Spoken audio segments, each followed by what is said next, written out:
Mes chers abonnés, bonjour et bienvenue sur le Micro des Mystères, votre rendez-vous incontournable où l'actualité, l'histoire et les vérités cachées se rencontrent.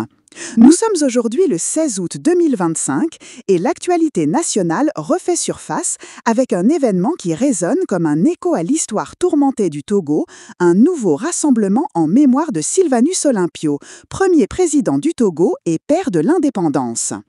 Le 13 août dernier, des opposants togolais, comme une partie de la société civile, se sont une fois de plus réunis, mais pas sur le sol togolais. Non, c'est en terre béninoise, précisément là où repose Sylvanus Olympio, à côté de son épouse, qu'ils ont choisi de raviver la mémoire d'un homme dont le destin continue de marquer la nation. Dans une démarche à la fois politique, spirituelle et symbolique, ils ont imploré l'aide de Sylvanus Olympio, convaincus que, selon leurs croyances, les morts ne sont jamais vraiment morts. Ils appellent son esprit à se lever, à lutter de plus, à galvaniser le peuple et à donner souffle à ce rêve d'alternance politique que lui-même avait caressé avant qu'il ne soit brutalement interrompu. Retour historique. Pour comprendre l'intensité de ce geste, il faut revenir sur une épisode douloureuse dans l'histoire du Togo. Le 13 janvier 1963, à peine 3 ans après l'indépendance, Sylvanus Olympio est assassiné devant l'ambassade des États-Unis à Lomé. Les récits rapportent qu'il cherchait refuge quand il fut abattu. Celui qui revendiqua cet acte n'est autre que Gnassingbé Eyadema, alors jeune sergent de l'armée togolaise, devenu par la suite le chef incontesté du pays durant des décennies, plus précisément 48 bonnes années. Le même Eyadema, qui est le père de l'actuel président, Faure Gnassingbé, souvent désigné par ses détracteurs comme le PCM, le président de continuité monarchique. Cet assassinat fut le premier coup d'État militaire en Afrique post-coloniale, plus précisément à l'aube des indépendances, et il plongea les Togos dans une ère de domination politique qui perdure encore aujourd'hui. La promesse de la vraie indépendance et de souveraineté portée par Olympio semblait s'étendre avec lui, mais son souvenir, lui, n'a jamais cessé d'habiter la mémoire collective des Togolais. Ainsi, ce 13 août 2025, en se rassemblant sur sa tombe, les opposants et les activistes ne se contentaient pas d'un simple hommage. Ils ravivaient une flamme, une conviction, celle du rêve de Sylvanus Olympio, pour le Togo reste inachevé, mais non perdu. Et c'est peut-être là, chers abonnés, le véritable mystère de notre histoire. Comment la mémoire d'un homme peut, plus de 60 ans après son assassinat, encore nourrir l'espérance d'un peuple. Je vous laisse suivre la vidéo de cette visite.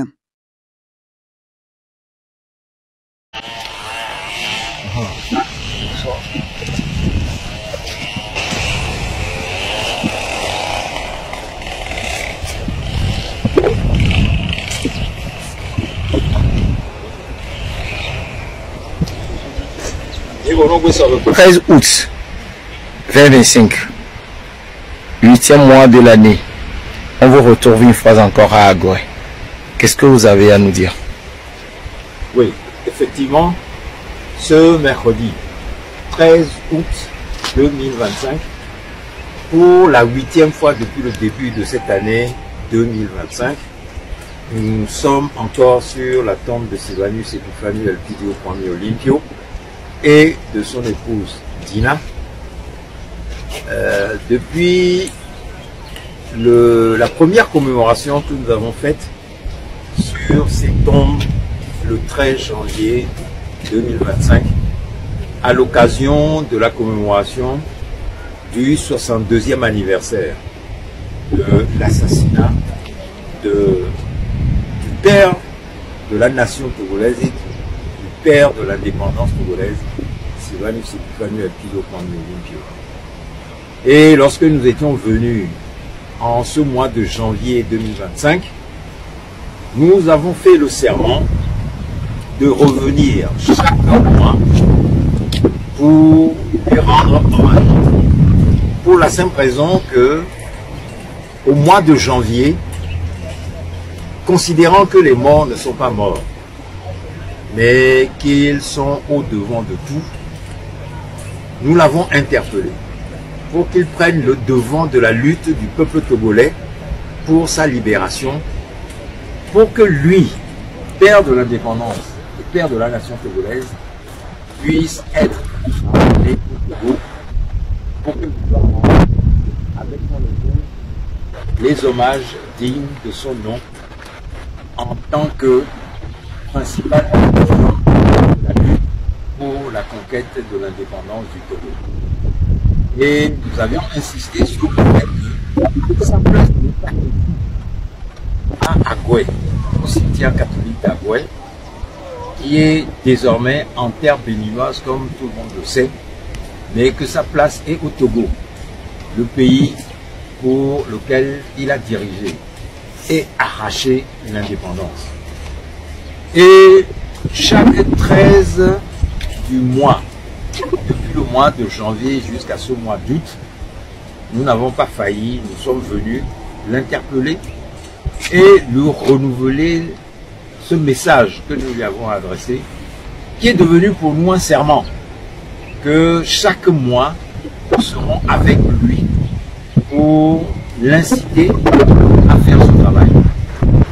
Et les mois suivants, jusqu'au mois de mai, nous avons considéré que nous étions entendus puisque au mois de juin, le 6 juin, nous lui avons demandé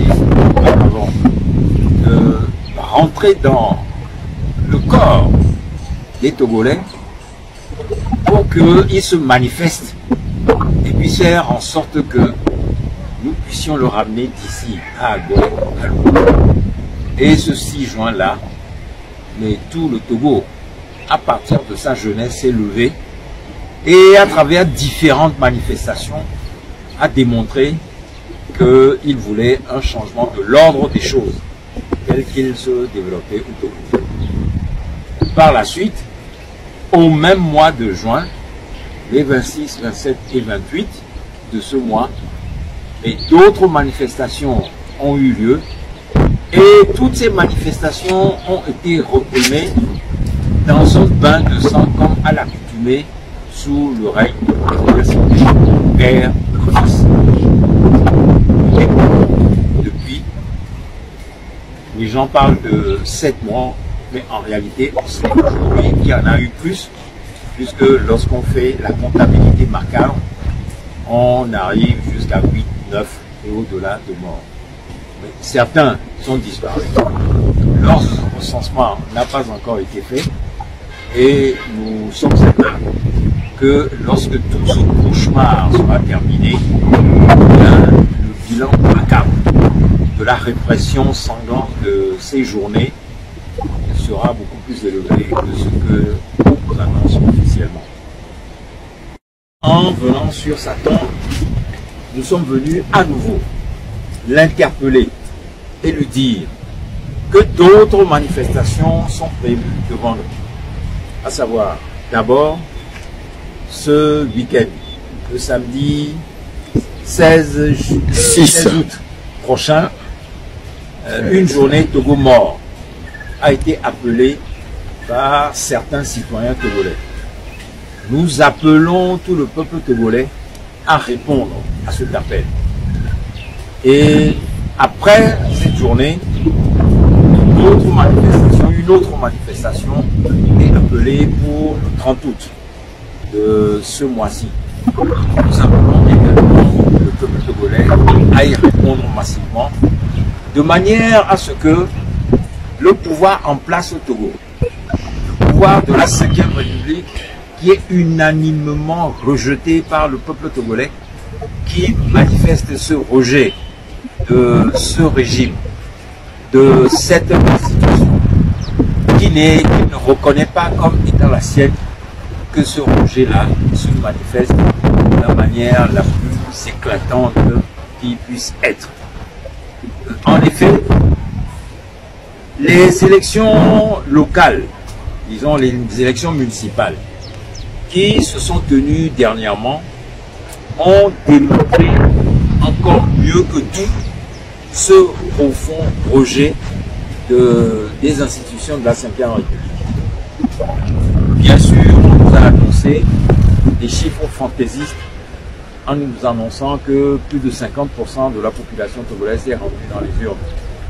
Mais les images que nous avons témoignent de ce que, du sud au nord, de l'est à l'ouest, le peuple togolais a manifesté, a massivement boycotté ces élections, montrant par là son rejet des institutions de la Cinquième République togolaise, aussi bien de la présidence de la République que de la prétendue présidence du Conseil, que de la prétendue Assemblée, que du prétendu Sénat.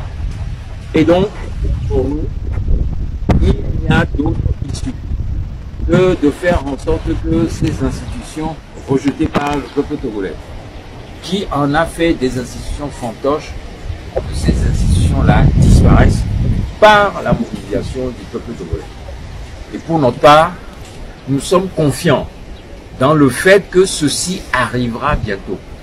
Nous avons dit et nous avons souhaité, et c'est ce que nous sommes venus dire à Sylvanus et Dina Olipio, que cela puisse arriver avant la fin de cette année 2025 et que le retour de leur reste pour qu'ils puissent trouver une sépulture digne de leur rang puisse se faire avant la fin de cette année 2025.